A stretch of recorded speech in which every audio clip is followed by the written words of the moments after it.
Malam para pemirsa channel saya ucapkan semoga semuanya pada sehat-sehat, pada baik-baik. Walaupun sekarang keadaan Indonesia tidak menentu, banyak orang-orang yang dulunya berkecukupan sekarang menjadi orang nggak punya karena sistem pemerintahan yang makin lama makin tidak merakyat. Seperti halnya saya ya sekarang ini. Dulu kehidupan saya pernah berada di atas sewaktu orang tua saya masih ada di dunia. Saya hidup dengan orang tua saya 20 tahun sebelum beliau meninggal di bulan Juli 2020, 5 tahun silam.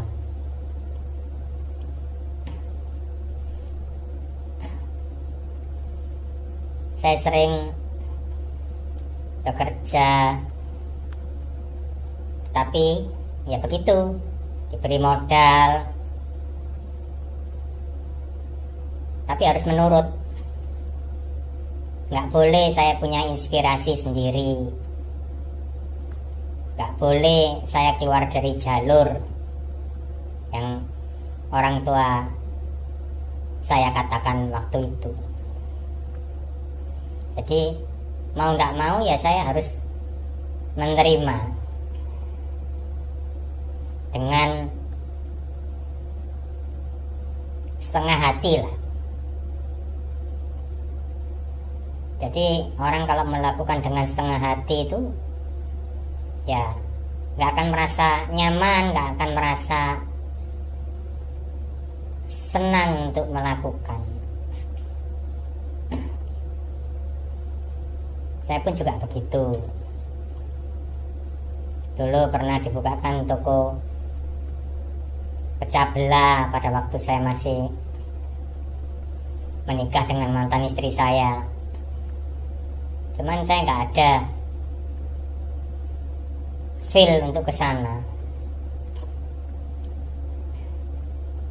Jadi tokonya itu saya serahkan kepada mantan istri saya untuk mengelola.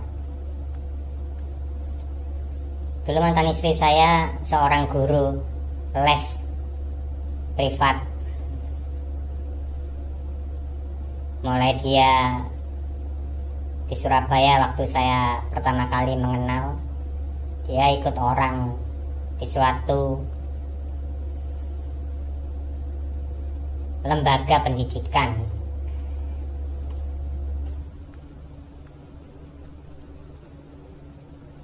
Terus setelah menikah dengan saya dibukakan toko pecah belah atau toko yang menjual alat-alat rumah tangga. Ya saya sama sekali gak ada feel itu. Saya sebenarnya ingin buka toko komputer kecil-kecilan, atau toko handphone, atau toko yang jual kaset atau CD. Cuman tidak pernah direstui dengan orang tua saya. Bahkan saya menikah pun dulu dijodohkan, bukan dapat kita sama-sama saling berkenalan, menjalin suatu hubungan. Enggak. Saya dijodohkan sama almarhum mama saya dengan keponakan teman mama saya yang ada di Surabaya. Jadi mama saya itu dulu seorang penjahit tailoring. Nah, beliau punya suatu teman, ya teman kerja lah.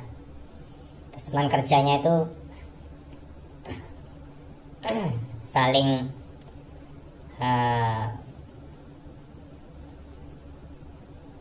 membutuhkan. Jadi kalau umpama kerjaannya nggak nutut, nah itu dilempar ke mama saya.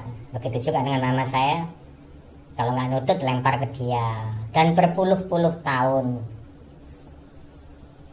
mungkin temannya itu menganggap mama saya saudara ketemu tua. Jadi dia punya ponakan di Surabaya, dijodohkanlah ke saya. Saya nggak mau nerima itu ya seperti apa, karena saya juga sendirian, nggak punya saudara, tunggal. Saya melihat orang tua saya pada waktu itu sudah tua, usia 75. Sedangkan yang mantan istri saya melihat dari tantenya. Tantenya kan teman mama saya sejak saya masih bayi.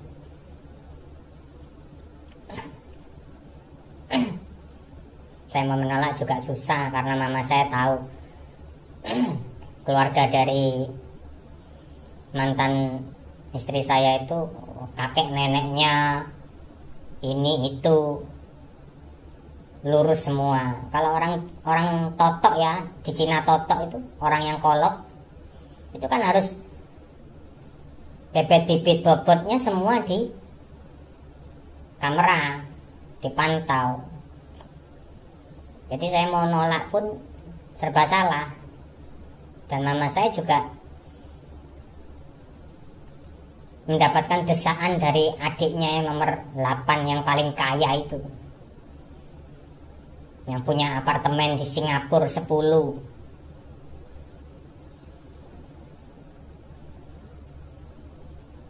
Orang kaya tapi nggak punya hati.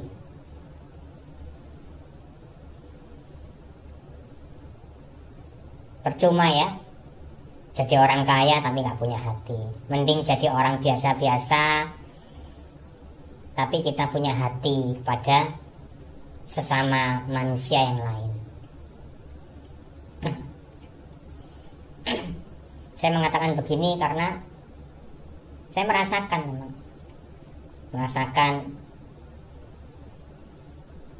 bukan mau mencari kebenaran, mau mencari muka atau bagaimana. Tuhan mengajarkan kepada para umat manusianya itu seharusnya seperti itu. Tidak memandang manusia lain dengan harta atau kekayaan.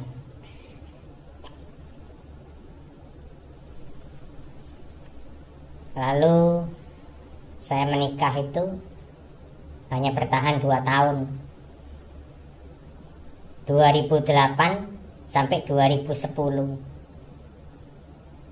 saya pisah. Setelah saya pisah di tahun 2011,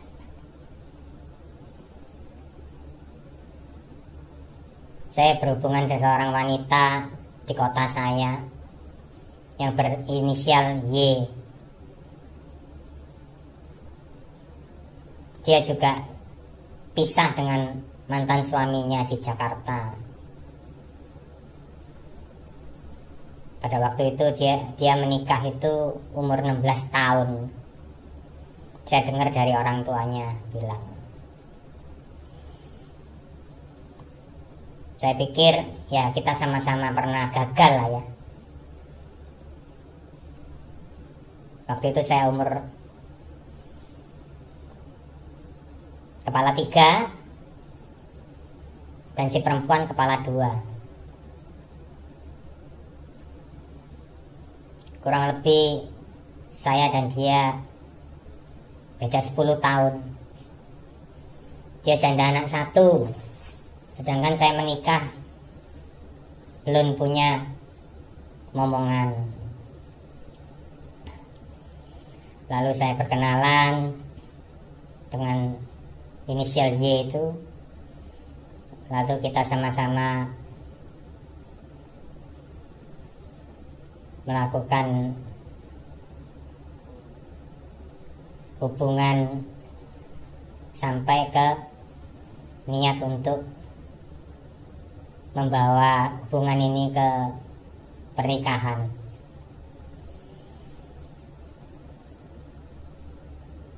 Dan kejadian pada waktu itu terjadi setelah papa dari si Y ini meninggal dunia di bulan November 2011.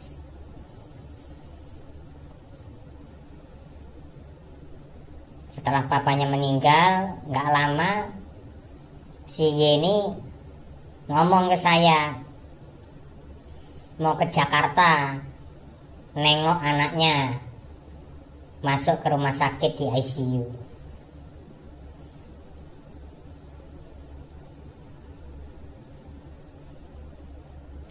Usut demi usut, semua yang dikatakan dia itu bohong. Ternyata si Y itu nemui seorang laki-laki di Bali yang dikenalkan sama tetangganya. Jadi tetangganya nih niat ngerusak hubungan saya dengan si Y. Gak tahu maksudnya apa, saya juga gak tahu. Apa dia iri apa bagaimana.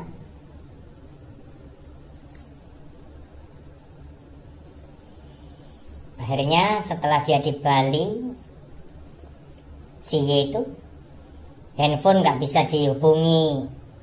Saya SMS gak pernah dibalas.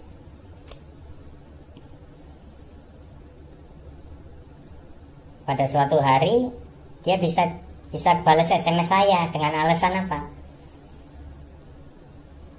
Saya di ruang ICU, gak bisa pegang handphone. Alasannya begitu.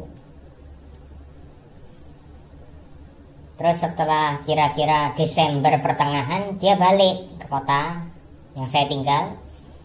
Lalu ke rumah saya, yang pada waktu itu saya tinggali dengan almarhum mama saya. Bukan di rumah ini ya, ini rumah saya beli sendiri setelah almarhum mama saya meninggal.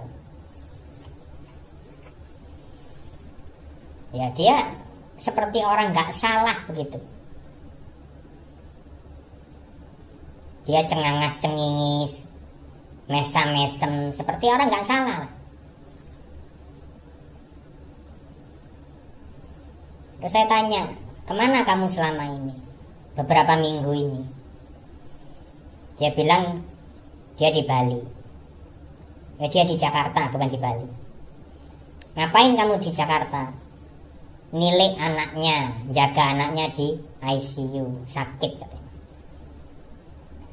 Saya bilang, di ICU itu lo bisa pakai handphone, asal kamu gak dekat-dekat dengan alat-alat itu. Dengan berbagai macam alasan, dia menghindar dari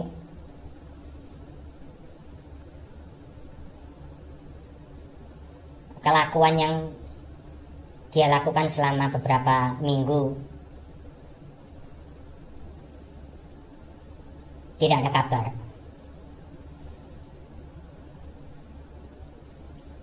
Akhirnya kira-kira Januari ya 2012 dia balik lagi tuh ke Bali. Handphonenya mati lagi, nggak nyala. Ya mungkin Tuhan sudah memberikan jalan ya. Ada orang di kota saya mengatakan bahwa si Y itu bukan ke Jakarta, tapi ke Bali. Ya, saya tanya, lo kok bisa ke Bali ngapain? Dia ada laki-laki di sana katanya. Nah, saya bilang ini orang nggak bener ini. Orang dikasih hati malah minta yang lain-lain. Padahal niat saya di 2012 tuh mau saya ajak tunangan. Setelah itu saya niat untuk menikahi dia. Ya memangnya anaknya gak cantik ya, gak cantik, biasa lah, wajahnya natural, tingginya ya lebih pendek lah daripada saya, kulitnya juga sawo matang seperti saya. Orang tuanya gak punya, ya saya gak melihat dia orang punya atau tidak. Dan saya juga bukan orang yang kaya ya, berduit enggak. Saya melihat perempuan yang saya ajak untuk menikah itu lihat dari hati, dari sama-sama saling menerima kekurangan dan kelebihan pasangan, bukan dari uang. Tapi sedangkan si Y itu melihat dari materi, dari uang.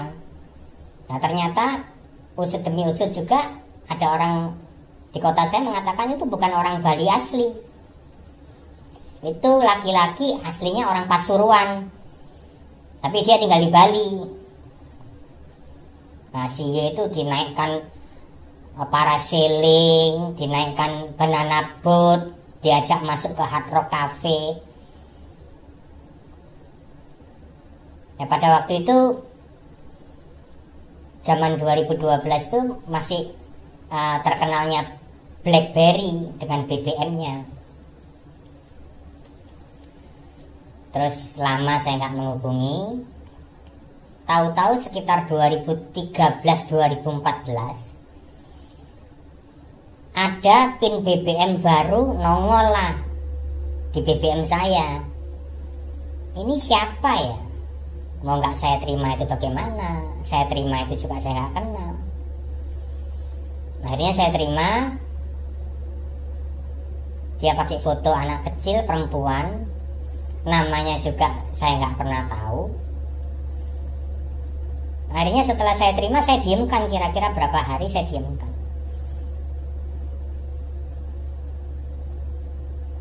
Terus dia bilang, boleh kenalan. Saya bilang, kamu siapa? Ya kan di BBM saya kan ada namanya. Dia bilang begitu. Ya memang ada namanya, tapi saya nggak kenal ini siapa ini, kok fotonya anak kecil. Ya terus dia tetap menabrak saya. Boleh kenalan nggak? Gitu. Ya saya bilang siapa dulu. Akhirnya ya ada perdebatan lah. Saya bilang, kalau kamu nggak mau terbuka, nggak mau mengaku kamu siapa, saya akan hapus ini pin BBM-mu atau saya blok. Akhirnya dia mengaku dia si Y. Terus dia meminta maaf lah atas kesalahannya dia. Dan ternyata dia sama laki-laki di Bali itu hamil. Entah dia kawin siri atau kawin resmi, saya juga gak ngerti. Terus habis itu dia hamil sekitar 4-5 bulan lah ya, usia kehamilannya itu. Si laki-laki itu KDRT, katanya dia ditendang, perutnya ditendang sampai dia jatuh apa segala macam. Dia cerita.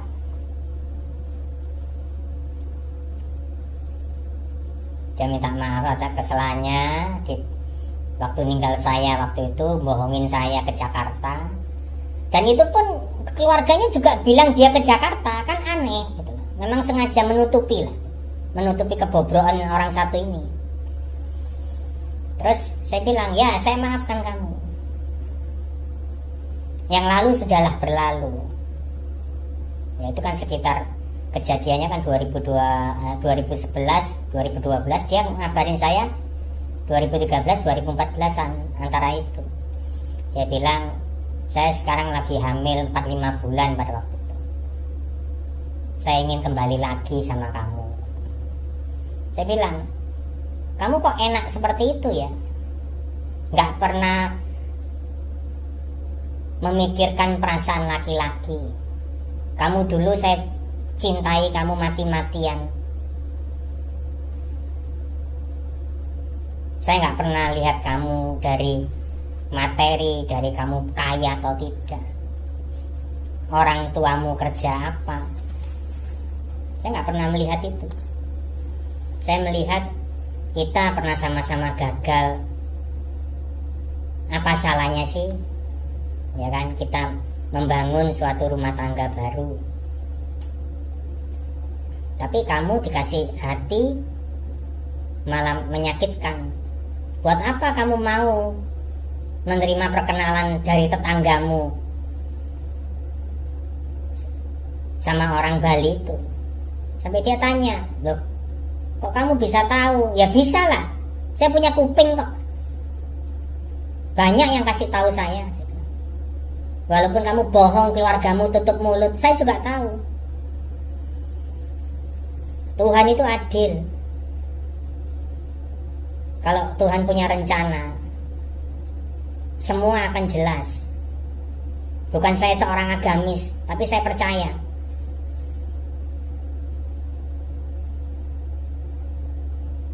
apa yang busuk akan tercium.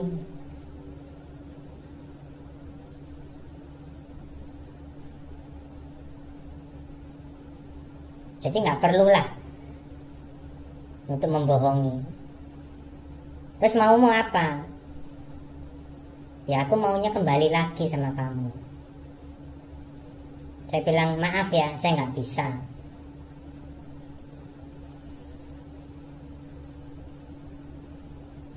Loh kenapa kok nggak bisa? Ya karena kamu sudah menyakiti saya. Saya dulu benar-benar mencintai kamu, tapi kamu seperti itu.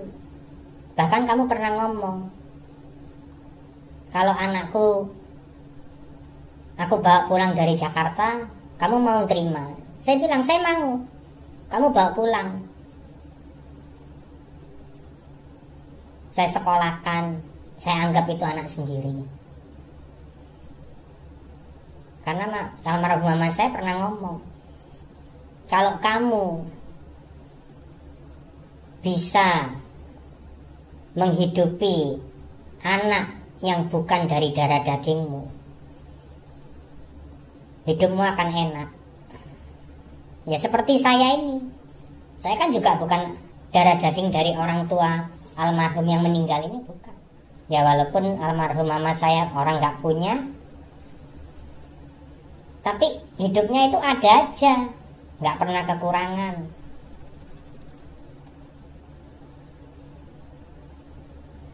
Ya mau percaya nggak percaya, ya anda silakan jalanin sendiri.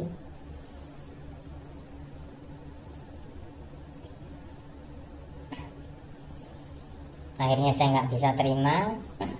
Lalu waktu saya pernah kerja di kafe dulu, di kafenya kakak sepupu saya ya, disuruh bukan menjadi bartender, bukan menjadi waitress, bukan. Saya ditugaskan untuk menjadi operator alat-alat karaoke.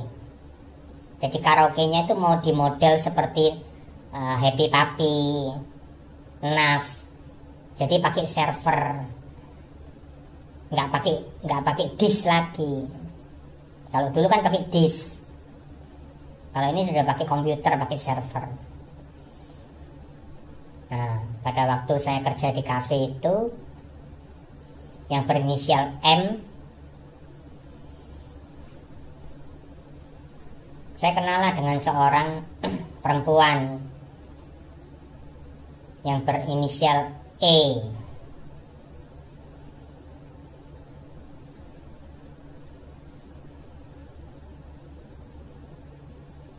Kenalnya bagaimana? Di depan kafe yang saya kerja itu, di tempat saya kerja, itu ada suatu Indomaret pada waktu itu. Nah, si perempuan itu, si E itu, kerja di Indomaret itu. Nah, pegawai-pegawai kafe itu kan agak nakal ya. Mereka kalau mengeluarkan rokok apa gimana ya, mereka cari untung lah. Dia nggak mengeluarkan rokok dari kafe itu yang nggak dijual dengan apa namanya, dijual dengan suruhan kakak sepupu saya itu. Jadi dia ambil di Indomaret, beli di situ, dijual lah sama tamu-tamu itu seharga harga kafe. Jadi mereka dapat untung. Yang diputarkan uangnya kafe.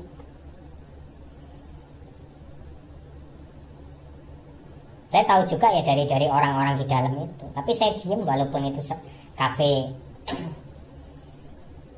kakak sepupu saya. Saya nggak mau jadi orang yang wah, kalau orang Jawa bilang ngatok ya, suka cari muka, adu-adu ke bos. Saya nggak mau. Biarkan bos itu tahu sendiri.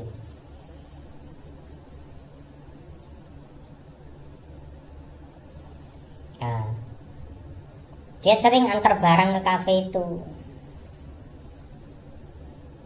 Nah, saya lihat kok lumayan ya perempuan ini yang berinisial E. Akhirnya saya pada waktu itu sudah ada BBM versi Android. Nah, saya pakai BBM versi Android, dia pakai BlackBerry, BBM-nya BlackBerry asli. Dia waktu itu pakai Onyx. Sedangkan saya pakai Huawei Accent Mate waktu itu. Di tahun 2014 pertengahan. Akhirnya saya kenal, terus kami menjalin hubungan. Di dalam perjalanan hubungan itu ada kendala. Nah, si mantan saya si J itu mergoi saya waktu itu goncengan sama si E. Dia kayaknya nggak terima. Nggak terimanya gimana? Mungkin ya saya meraba, kok nggak mau nerima dia punya cinta lagi, tapi kok saya mau menerima hubungan dengan perempuan lain. Loh ya, itu hak saya dong.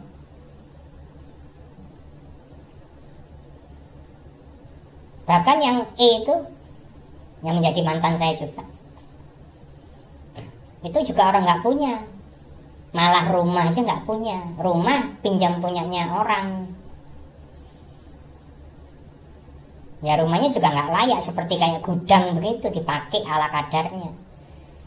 Saya nggak melihat dia kaya, nggak melihat apa. Kalau memang saya mau melihat hartanya perempuan-perempuan itu, lah buat apa saya cari yang begituan? Tapi saya mencari yang benar-benar bisa saling menerima.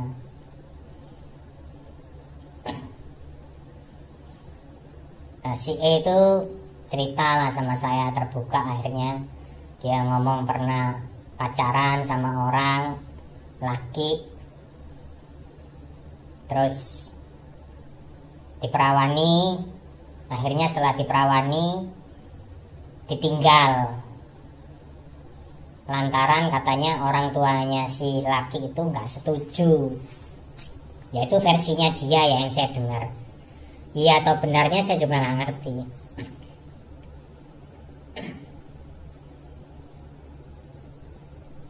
Si E itu sering saya ajak ke rumah saya ya. Jadi almarhum mama saya tahu ya.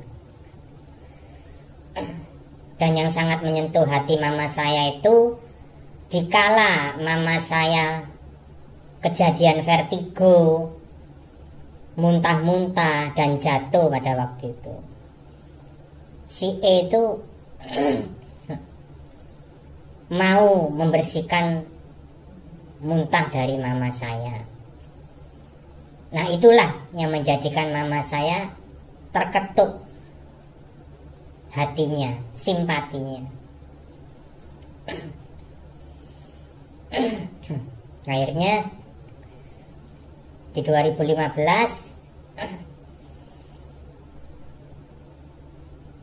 saya bilang ke mama saya, kalau memang mama setuju, ya saya mau nikah dengan si E. Akhirnya diadakanlah acara kecil-kecilan ya untuk tunangan di suatu rumah makan di kota saya yang berinisial SH.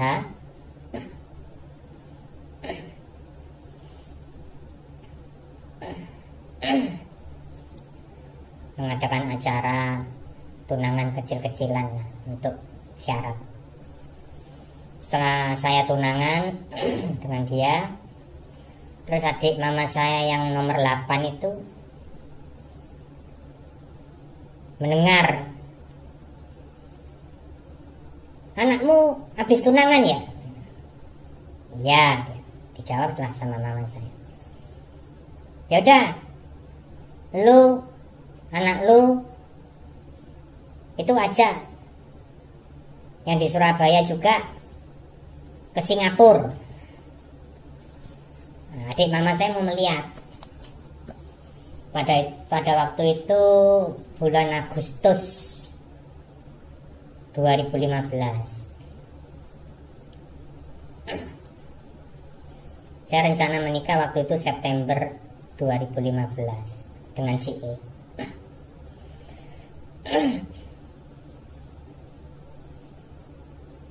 Setelah ngurus paspor segala macam di Malang, terus lalu kami berangkat dari Bandara Juanda Surabaya. Di sana kita kira-kira seminggu lah, 4 orang.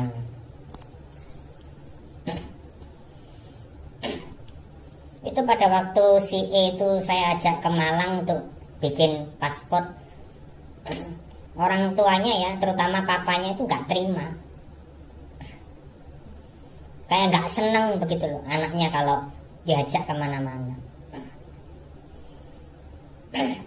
Saya bilang, ini bukan mau saya, tapi maunya adik mama saya. Mau melihat calon menantu mama saya itu seperti apa.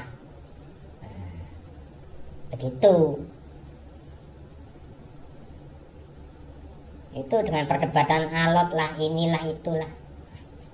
Akhirnya kita berangkat. Nah, setelah pulang dari Singapura itu kejadian. Lalu tiba-tiba si E itu menghilang tanpa ada kabar.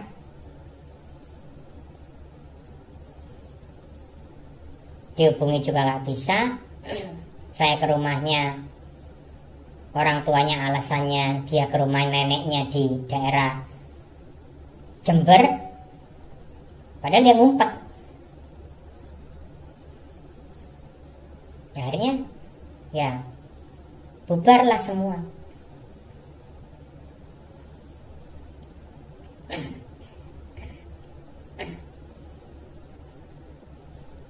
Saya tahu orang tuanya si E itu modelnya seperti apa, saya tahu. Ya maaf ya, di video ini saya bukan mau membuka suatu aib orang,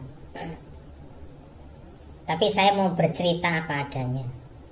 Kalau para pemirsa nggak suka ya nggak masalah. Kalau suka pun ya bolehlah diterima omongan saya, cerita saya ini. Jadi saya putus dengan si E itu ya gara-gara papanya. Mungkin gak terima anaknya itu diajak ke luar negeri.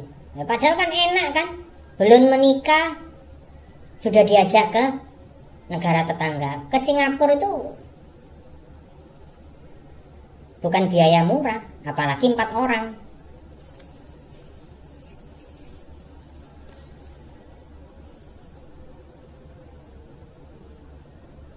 kita tinggal di apartemennya adik mama saya yang kaya itu.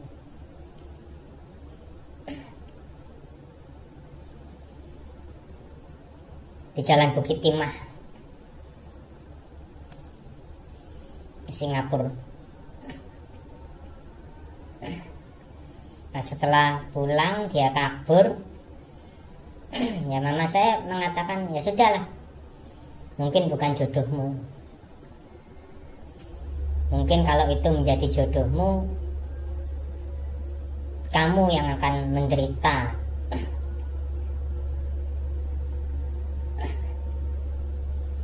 Karena papanya itu nggak kerja, cuman mengandalkan ya si E ini yang kerja di Indomaret. Dia punya kakak perempuan menikah juga gara-gara MBA ya, married by accident. Nikah dengan orang Jawa Tengah, mungkin orang Kudus apa Pati. Jadi mereka tinggalnya bersama di sana. Dan itu pun si E pinjam uang ke saya 6 juta pada waktu itu untuk ngontrak sebuah rumah selama 2 tahun. Dia bilang, nanti kalau saya gajian tiap bulan saya bayar. Tapi apa yang dia katakan tinggal kata-kata. Hanya dibayar cuman paling 1/4 mungkin. Habis itu dia nggak bayar lagi ya gara-gara putus dengan saya itu. Ya, saya merelakan, anggap saya membantu orang yang membutuhkan.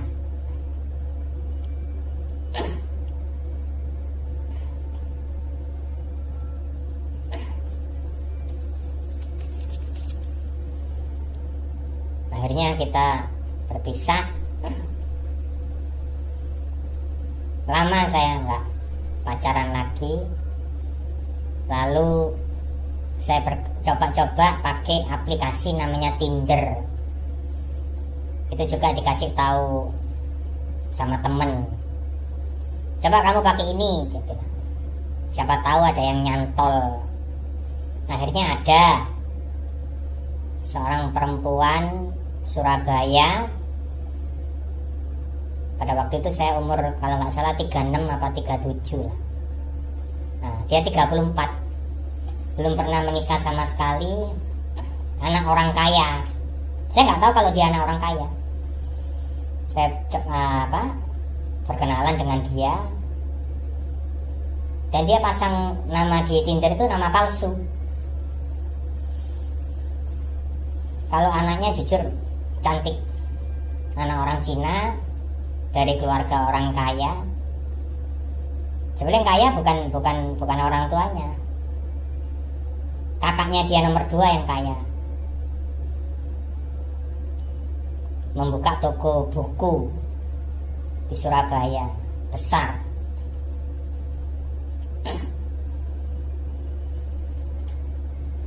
Terus dia bilang, kapan kamu bisa nemuin saya? Pada waktu itu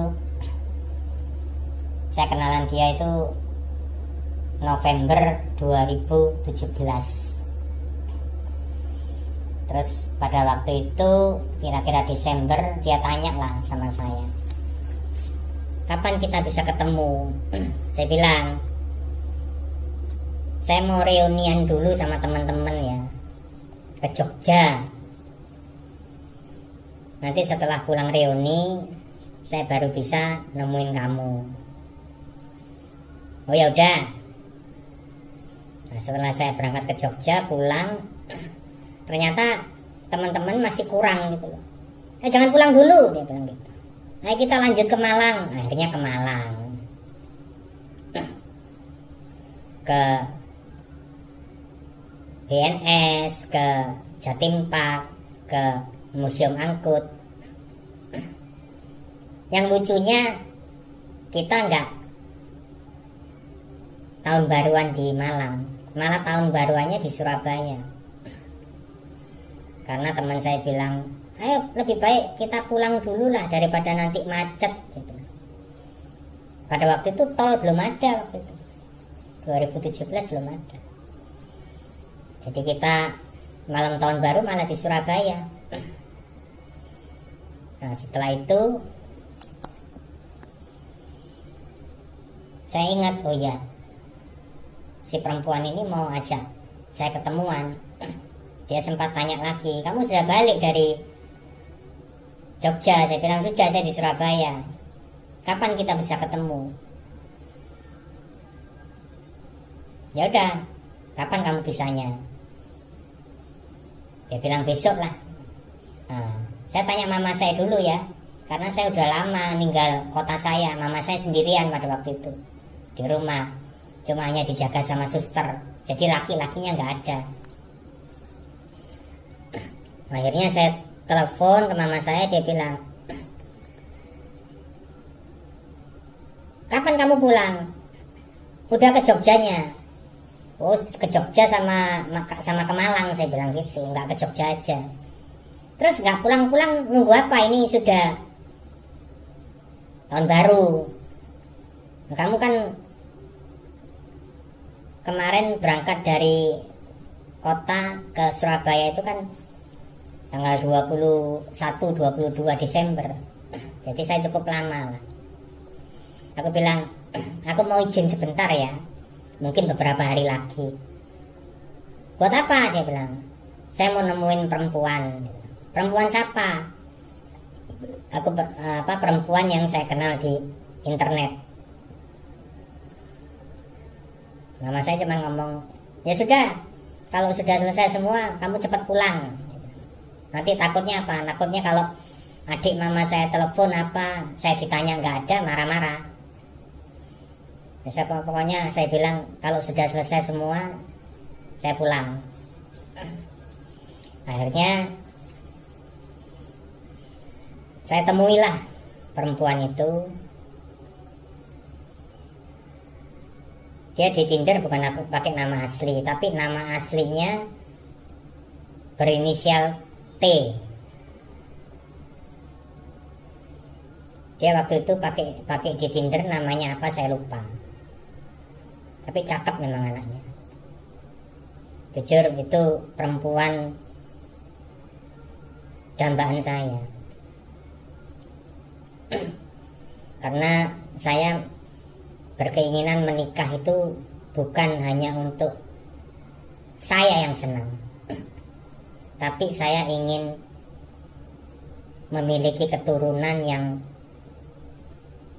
kalau bisa ya, wajah apapun itu persis istri saya. Itu saya berkeinginan seperti itu. Makanya saya cari yang benar-benar yang sesuai dengan keinginan saya. Karena saya nggak mikir, oh saya minta dipuji, oh istrimu cantik ya, istrimu enggak. Saya nggak gila seperti itu. Saya nggak gila pujian. Saya hanya memikirkan apa? Anak saya kelak. Karena kalau orang tua memiliki anak yang bagus lah ya, dalam arti fisik apa, saya juga pernah di masa anak-anak, masa remaja itu, saya juga kadang-kadang berpikir, kok teman-teman saya kok gampang ya cari perempuan, sedangkan kok saya nggak seperti mereka-mereka. Nah makanya waktu saya dapat seorang perempuan yang sudah menjadi dambaan saya ya dari segi fisik, itu salah satu lah. Jadi setidaknya itu keturunannya kelak nggak jelek-jelek sekali. Ya saya berharap saya ingin seperti calon istri saya, itu aja.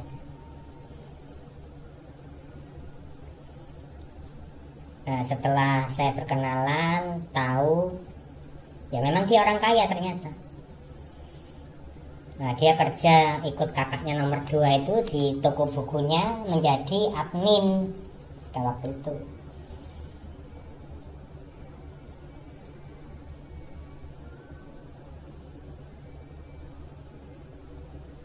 Orang tuanya waktu itu punya Toyota Ribbon, sedangkan saya hanya naik Honda Brio tahun 2015. Ya tapi saya pede karena apa? Kepedean saya bukan karena saya punya apa, terus enggak. Saya menginjakkan kaki di rumahmu itu bukan karena hartamu, bukan karena ribonmu.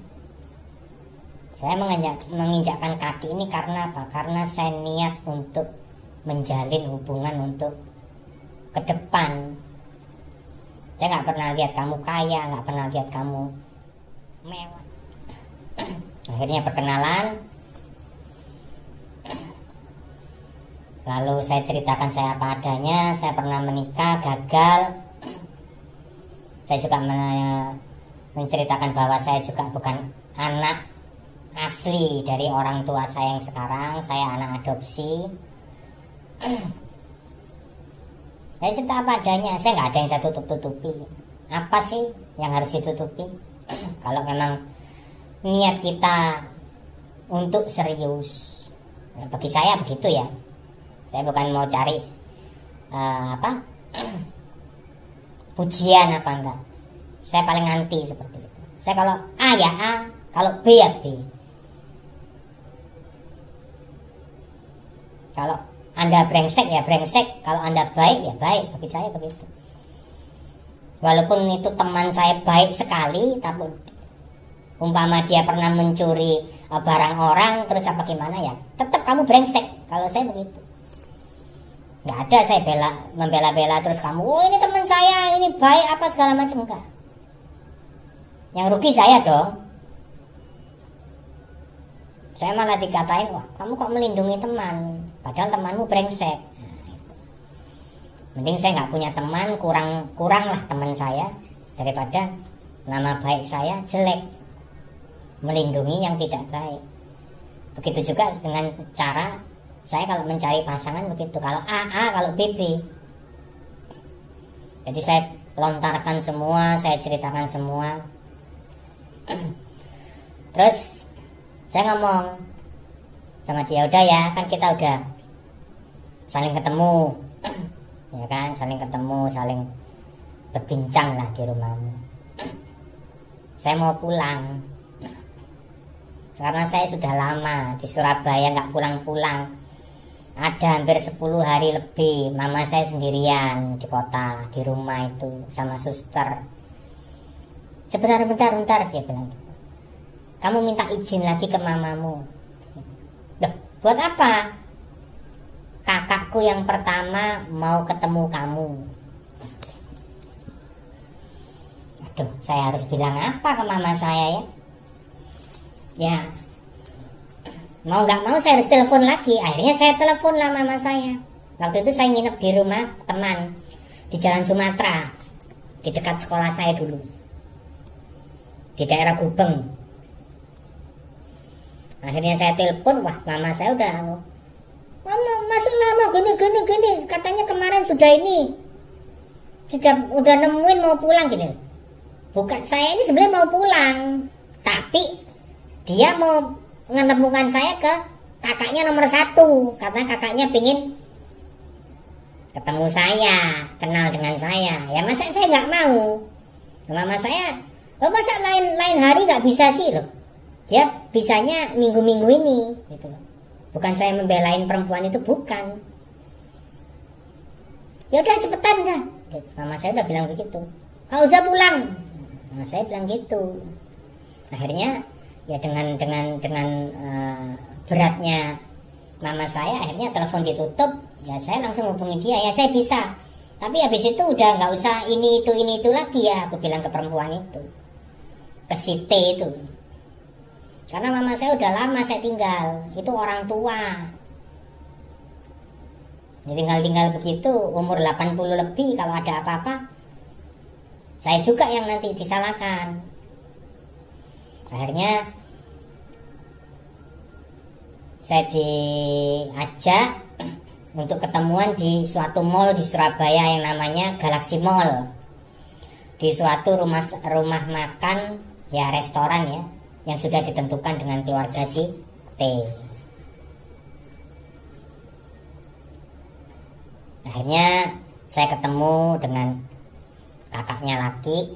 Jadi perempuan ini kakaknya ada dua, laki-laki. Dia perempuan terakhir dan satu-satunya. Kenalan ya. Sama, saya juga ceritanya seperti itu. Saya ditanya sama kakaknya apapun saya jawab. Saya jawab apa adanya. Nggak ada yang saya tutup-tutupi, itu nggak ada. Saya berusaha untuk jujur. Bukan saya cari muka ya, untuk ini si R ini kelihatannya bagus tapi gini, enggak. Saya kalau AABB ya gitu. Mau terima silakan, nggak mau terima sudah. Kayak begitu.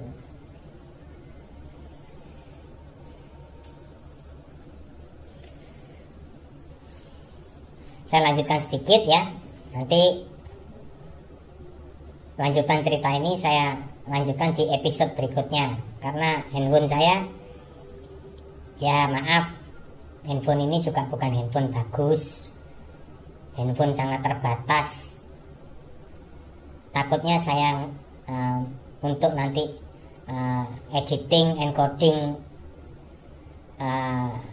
konten ini nggak cukup memorinya. Jadi ya makanya saya buat bagian-bagian, buat episode-episode. Semoga yang mendengarkan cerita saya ini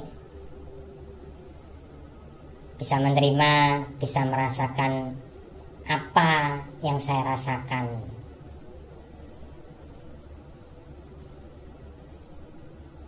Jadi setelah kami bertemu, kalau kakaknya yang pertama ya, yang laki itu nggak terlalu banyak babi bu ya, orangnya biasa, bisalah menerima apa yang saya ungkapkan.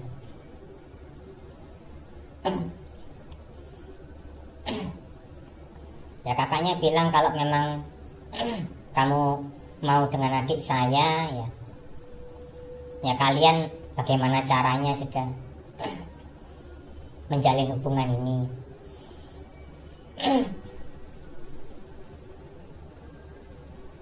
Kakaknya cuma ngomong gitu. Saya sebenarnya gimana ya, ketemu orang-orang kaya itu dia bilang grogi ya grogi, dibilang nggak grogi ya enggak gitu. Cuman kayak keluar spontan gitu.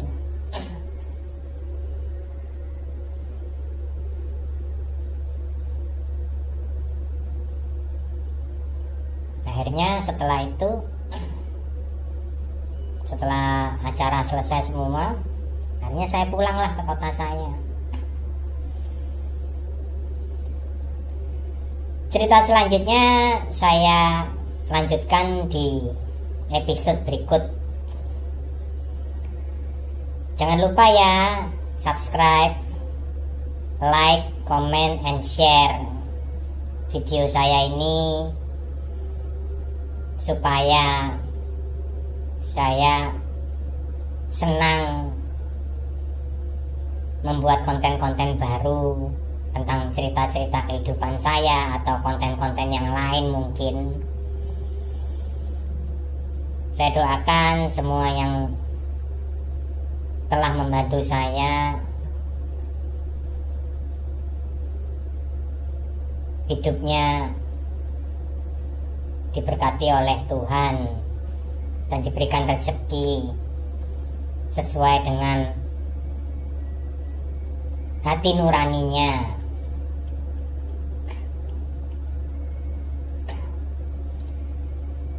Dan jangan di skip-skip kalau nonton tontonlah sampai habis supaya para pemirsa bisa ikut masuk dalam kehidupan saya. Ini cerita bukan omon-omon ya, bukan saya tambahi, bukan saya kurangi, tapi inilah kisah hidup saya yang saya ceritakan, saya utarakan dalam konten-konten yang saya buat. Sekian dulu para pemirsa yang baik, konten saya kali ini. Semoga Anda sehat selalu bersama keluarga di rumah. See you.